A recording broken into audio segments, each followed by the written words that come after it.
trees today. It's moving time.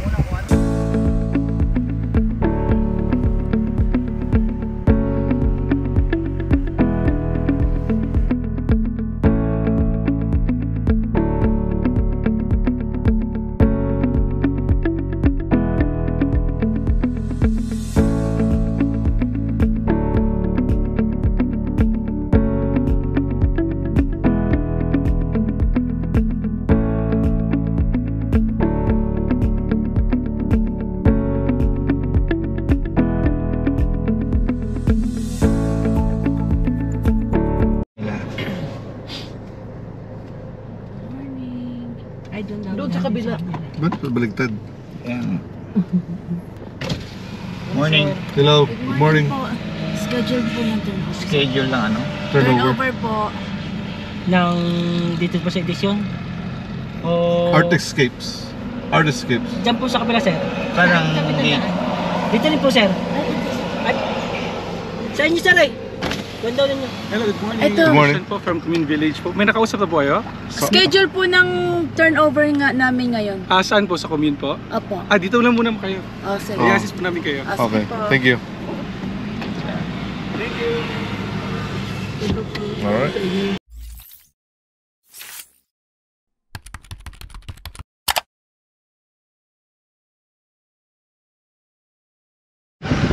So here's the community, guys. It's Chris Car doing a turnover today, and they're gonna show us the amenities here at the basketball court. We're gonna check it out. First, we're gonna go down.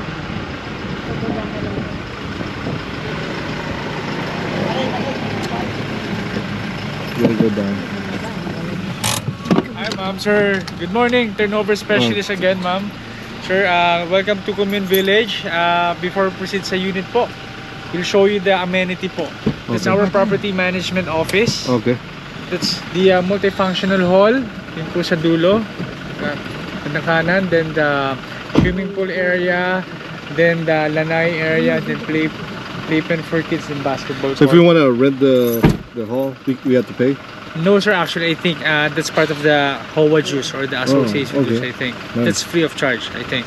Alright. Then after sir, the unit turnover and acceptance will endorse you to property management office Okay. for the orientation and registration right away. Okay? Alright, thank you. Thank you sir. Do we go down or? No sir, but okay sir.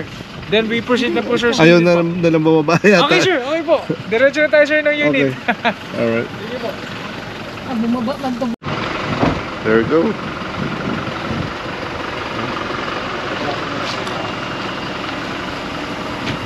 There's my name on it. Good morning sir. Good morning. Good morning sir. Yeah. Ayun.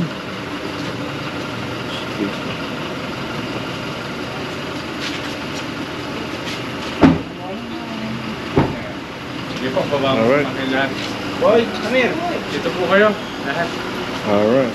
Ayan, Beng, ribbon cutting mo. So, good morning again, sir. Good morning. Spouses and Mr. Christopher and Ms. Sarah. We have here, aside from me, we have here the property management Hello. office po. Kamusta? Sir Mon Sevilla, village manager, Ms. Me, PMO representative. Alright. Then, sir, to do the honors po in opening of the, before we proceed sa opening of the unit, please do the honors po in ribbon cutting. Okay, you go. Talaga palang may ribbon. Gusto lang natin para... Picture. Ayaw ka na, sir. Konti lang para magkano. Okay. Ayan po. Thank you very much. Sige po. Dito na lang ako sa kabila po para kita. Okay, tama ba? Pa-picture lang tayo sandali. Picture muna. Ayan. Kami ate, Kasama po. Ate, Video siya. bigay mo kay ano, kay... Okay. Sige po, tuluyan nyo na po. Alright. Okay, congratulations. Congratulations. Thank you, thank you. Alright, there you Sige go. po. Then, sige po. Hindi ko lang alam ito yung sushi ko dito pala. Wala po tayo. Thank you, thank you. Ayan ma'am. Counterclockwise po. Bali pa kabila ma'am. Pakaliwa po. Yan.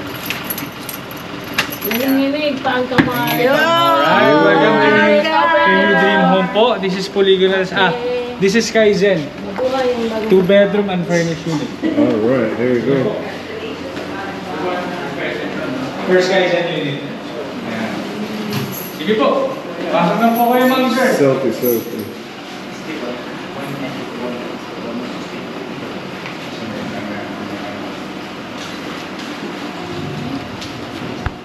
Is guest restroom? Po? Ay, hindi po. Set up lang po. Never set up. Ay, sige ma'am. Paayos natin ma'am. Alin ba yun? Pakamilang na alay. Ayan, second play. Papatagyan na lang namin. Sige ma'am, proceed tayo sa... In the backyard? Alright. Yeah. Sa Christopher, pakita lang po namin yung circuit breaker. Ayan. So, Mr. Christopher and Ms. Sarah, this is the circuit breaker panel board. May label na po kay Ma'am Solog. This is the main range hood. Yan. Nakalagipid naman siya. Okay. So, proceed tayo sir sa powder room. There you go. This is the powder room, no? Ayan. You have your... Huwag nyo na lang po pala muna buksan yung sa kitchen lavatory na tubig kasi pinapatuloy pa epoxy. Ayan. At yan na po talaga siya. May power line, may have the water line. Dito sa kitchen area po. Ito ma'am yung kakadikit lang kasi now. Pinturahan na lang nila pagkatapos po. Hindi ko pinapakita. And then, this is the electric range hood. Magbilis ako minute ba ma'am? Kahit wala pong... Minute agad siya ma'am.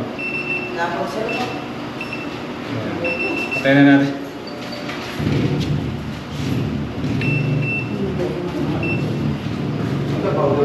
Ayan.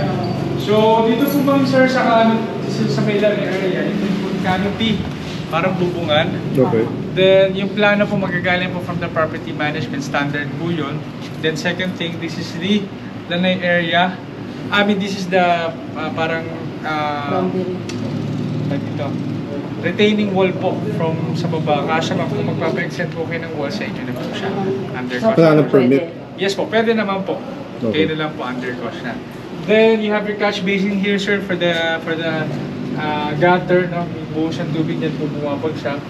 Then this is for the outlet po for washing machine. Power line and water line.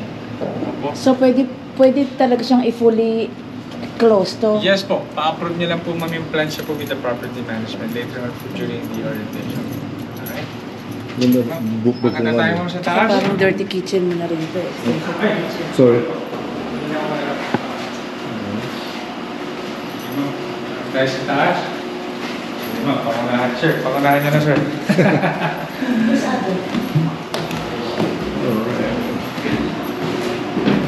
Kasama na siya sir, aircon ha.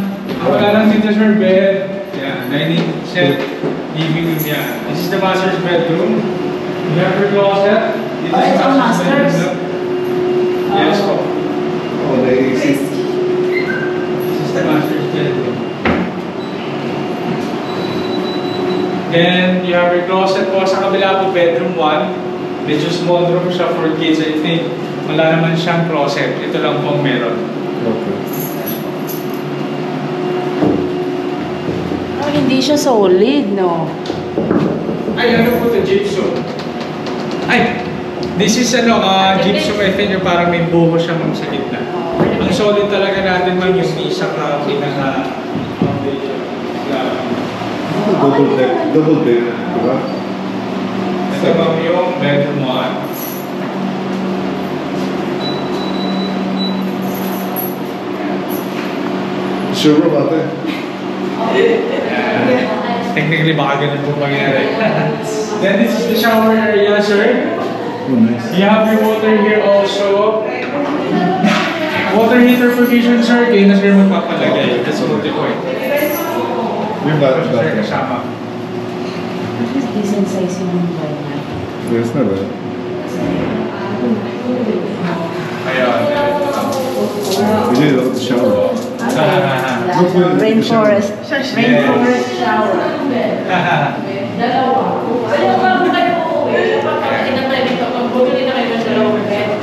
Pwede kayo sir mami magsukat during the testing ko lang po sir.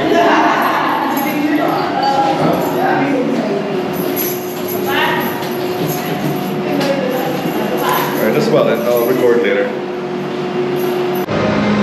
So we're in a gas station rest area stop right now. Show you guys what they have. There's a lot of food out here. A lot of selection, right? For a gas station stopover. There's a lot of restaurants that you can go to. There's more outside too. Yeah, Panda Express, Burger King, and Chow King, and a whole bunch of other stuff. Of course, Jollibee, 7-Eleven, Krispy Kreme. Big rest area. So we're gonna go someplace where we haven't been to. It's called Mr. Tapa or Tapa King. There you go. So Tapa King.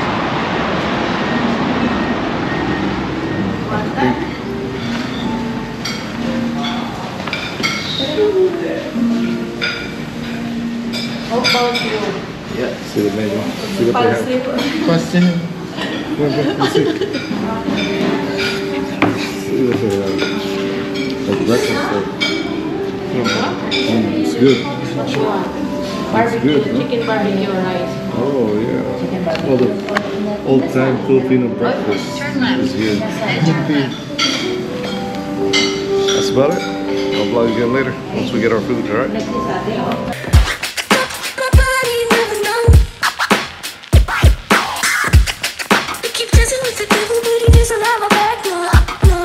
Thank you for watching today's episode. Hit the like and subscribe and hit that notifications button so you can be updated the next time we have a vlog. Thank you.